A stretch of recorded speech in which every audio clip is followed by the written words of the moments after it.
Friends, good morning. আজকে হলো শুক্রবার আর আজকে একটা স্পেশাল দিন, সেটা হচ্ছে শিবরাত্রি। এখন ঘড়িতে বাজে 7:30। এই যে মেয়েটা স্কুলে যাচ্ছে, আজকে লাস্ট পরীক্ষা। ওর নাকি গরমের মধ্যে জ্যাকেট পরিয়েছে। না, বাইরে ঠান্ডা দিচ্ছে না, বলো ঠান্ডা হাওয়া, তো ওর নাকি একটু ভয় ভয় লাগছে, কারণ এখনও একটা চ্যাপ্টার পড়া বাকি ছিল, তাই না বল? কী করবে জানি না, বলছে বল মা ঠাকুরকে ডাকো। আমি আশীর্বাদ করছি পরীক্ষা ভালো হবে, ভালো করে দিবি। চল চল চল।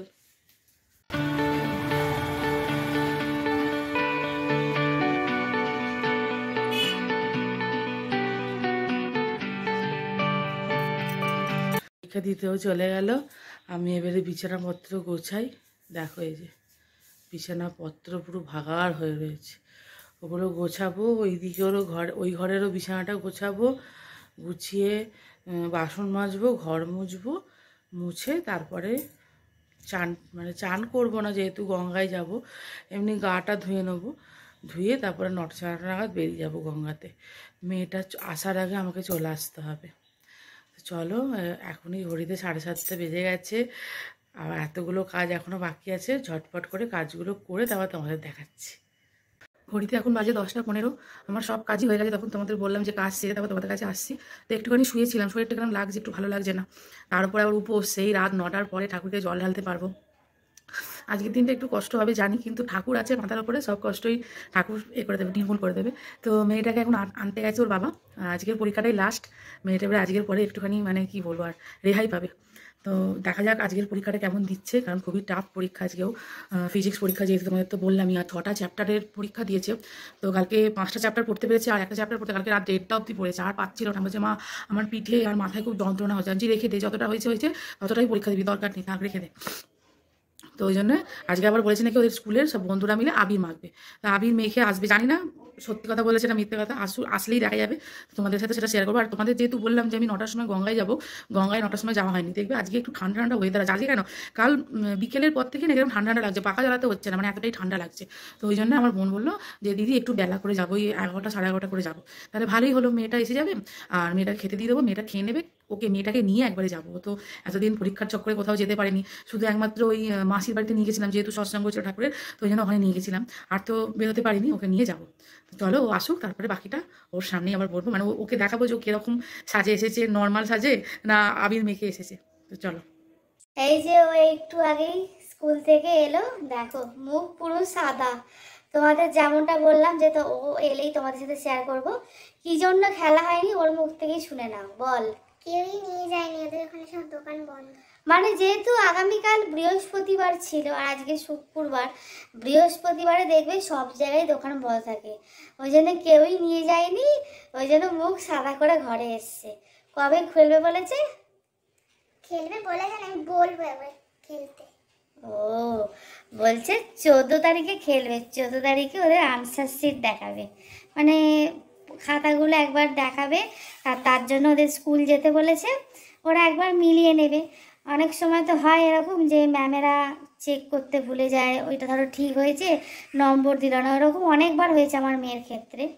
তো ওই জন্য ভালোই হয়েছে, ওরা ঠিক ডিসিশনই নিয়েছে একটা, যে আনসার শিটটা ওদেরকে দেখাবে, যদি কিছু ভুলভাল হয় তো ওরা গিয়ে আবার চেক করে নিতে পারবে।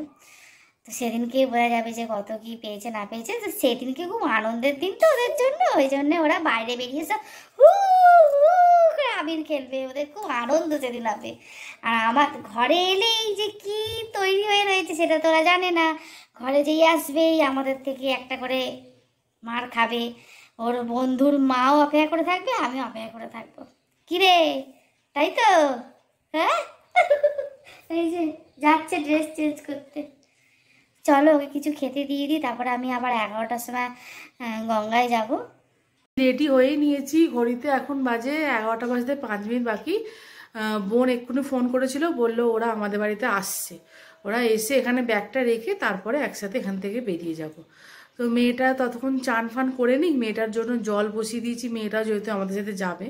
তো ওকে একটু মুড়ি দিয়েছি, কালকে রাত্রিতে সেই আলু চচ্চড়ি করেছিলাম তোমাদের, যেটা দেখালাম, তো ওটা রেখে দিয়েছিলাম ওর জন্য, ওটা দিয়ে ওকে মুড়ি মাখিয়ে দিয়েছি, ওটাই এখন খাচ্ছে। এই যে মুড়ি মাখিয়ে দিয়েছি, একটুখানি খাওয়া হয়ে গেছে ওর। এই যে খাচ্ছে, খেয়ে চান করবে, তাই তো? চান করে গঙ্গায় যাবি তো? আমি বললাম গঙ্গায় কি চান করবি, বলছে না আমি গঙ্গায় চান করব না। বলো গঙ্গায় চান করতে কি ভালো লাগে না? কেন করবি না কেন? কারণটা শুনি। আচ্ছা ঠিক আছে খেয়ে নে। এই যে এখন বাজে, এই এখন কটা বাজে রে? 11:30 না? এখন বাজে 11:30। ওই যে ওরা এসে গেছে আর মেয়েটারও চান হয়ে গেছে, মেয়েটা ঘর দিয়ে চান করে যাচ্ছে। তো চলো এবার যাওয়া যাক। দেখেছো রোদ্দুর কতটা উঠেছে।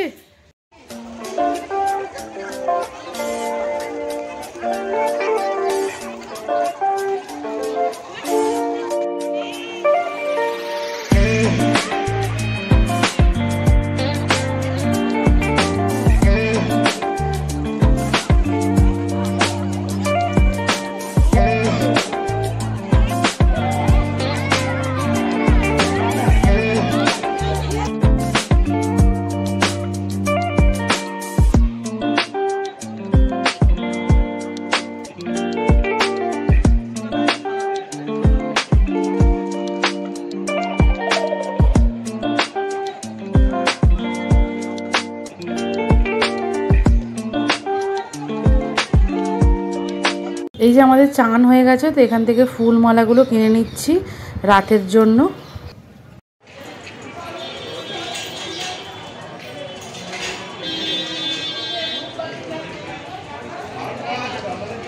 তোমার মন্দিরে এসেছিলাম, পেছনে দেখতেই পাচ্ছ মায়ের মন্দির। ওই যে আমার সেই 16 আনা পুজোটা বাকি ছিল না মায়ের চানের পরের দিন, তো ওইটাই এখন এসে দিয়ে গেলাম। তো একবারে একটা কাজে মানে এক কাজে দুটো কাজ হয়ে গেল। তো চলো এবার বাড়ি যাওয়া যাক। কি রোদ্দুরে খাঁ খাঁ করছে, ওরা এখানে দাঁড়িয়ে আছে আর মা ভেতরে দর্শন করতে গেছে। মন্দিরের সামনে আমাদের ইমনের সাথে দেখা হয়ে গেছিল, তো আমরা সবাই মিলে ফটো তুললাম। 2:10, মুখ চোখের অবস্থা দেখে বুঝতেই পারছো রোদ্দুরে পুরো কাহিল হয়ে পড়েছি। আর এখানে বোন সব গুছিয়ে গাছিয়ে রাখছে, মানে ওবেলার জন্য সব ওর আলাদা আমার আলাদা করে গুছিয়ে, শুধু দুধটা ওবেলায় আনবো, এনে আলাদা করে দুজনে নিয়ে নেবো দুটো ঘটিতে। তো চলো তোমাদের আবার দেখিয়ে দিই। এই যে এখানে দুটো চুবড়িতেও আলাদা করে রাখলো দুজনের জিনিসটা। আর এখানে মধু আর এটা রয়েছে, আর ওটা ঠাকুরের পুজোর এটা প্রসাদটা, ওটা ওকে দেবো ওর বাবাকে আর মেয়েটাকে। চলো আবার তোমাদের কাছে সেই একদম সন্ধেবেলায় আসবো।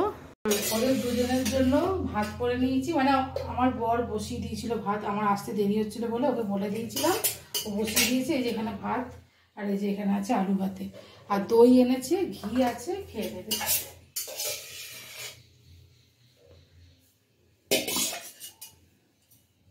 ইভিনিং ফ্রেন্ডস, এখন ঘড়িতে বাজে 8:15।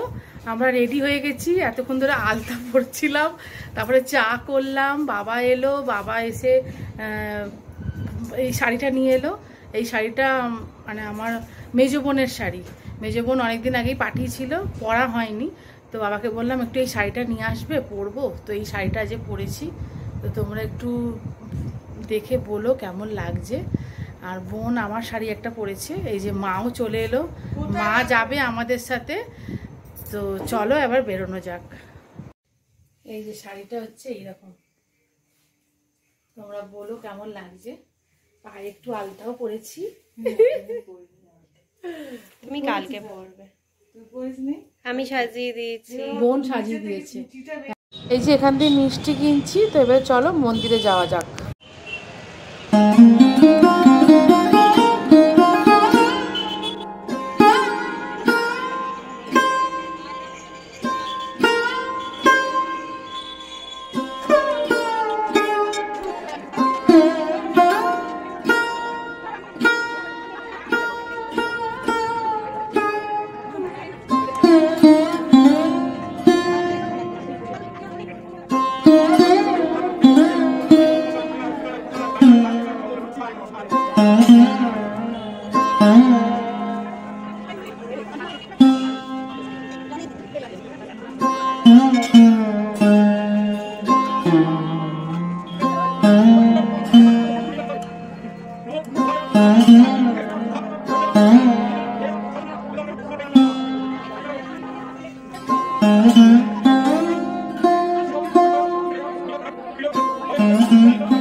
সময় বাড়ি চলে এসেছিলাম, এসে একটু জাস্ট রেস্ট নিয়েছি, কারণ চা খাচ্ছিলাম, চা করেই গেছিলাম, গরম করলাম, করে খেলাম। তার আগে প্রায় 2 বোতল জল খেয়েছি, আমি 1 বোতল, বোন 1 বোতল, মানে এত জল টানছে। এখনও প্রায় মনে হয় যেন আরও যদি কেউ জল দেয় না এখনও খেয়ে যাবো, এত জল পিপাসা পাচ্ছে। তো রাতে তো সাবু খাবো, সাবু এখনো হয়নি, মা খাবো। তো ওর বাবার জন্য মা রুটি দিয়ে গেছে, আর শুধু বেগুনটা ভেজে দেবো, আর আমরা 3 জনে আজকে সাবু খাবো, আমি, বোন আর মেয়েটা। তো চলো ওদেরকে একবার দেখিয়ে দিই ওরা কি করছে, পাগলাপানা। বল তোর কেমন লাগলো উপোস করে?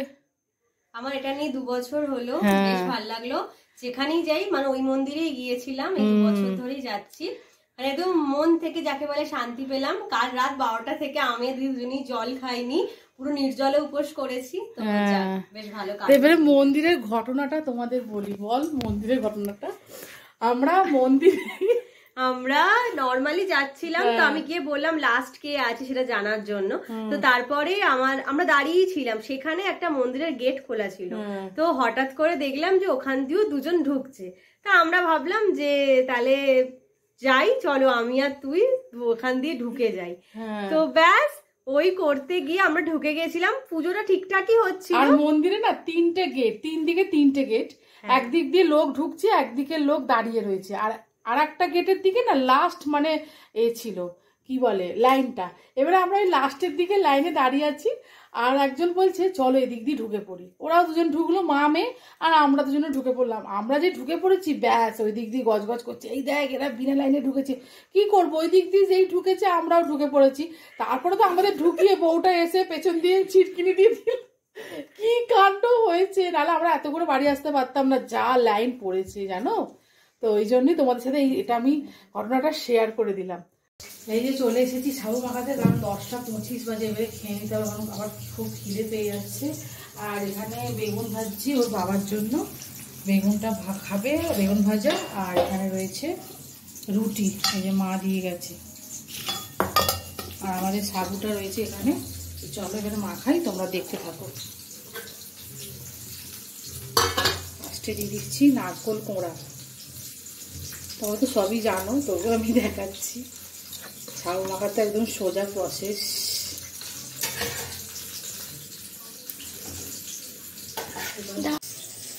এবারে দিচ্ছি দুধ।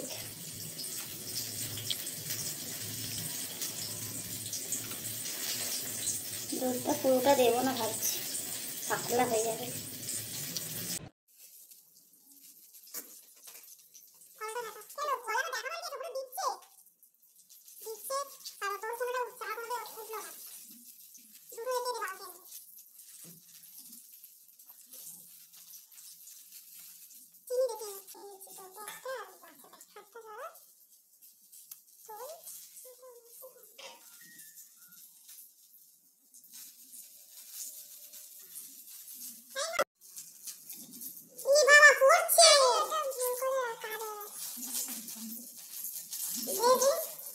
সাবু মাকে এখানে নিয়ে চলে এসেছি, আর এখানে সবার জন্য রয়েছে মিষ্টি। ওখানে মেয়েটা খাচ্ছে, আর ওখানে বোনের, ওখানে এখনো ওর রিলস বানানো শেষ হচ্ছে না, বললাম না সারা রাত ধরে বানিয়ে যাবে। হ্যাঁ চলো আজকের ভিডিওটা এখানেই শেষ করছি, কারণ আর ভালো লাগছে না শরীরটা, সারা দিনের জানো তো একটা ক্লান্তি। তো তোমরা সবাই ভালো থেকো, সুস্থ থেকো, আর সাবধানে থেকো, আর সব সময় হাসি খুশি থেকো। চলো টাটা।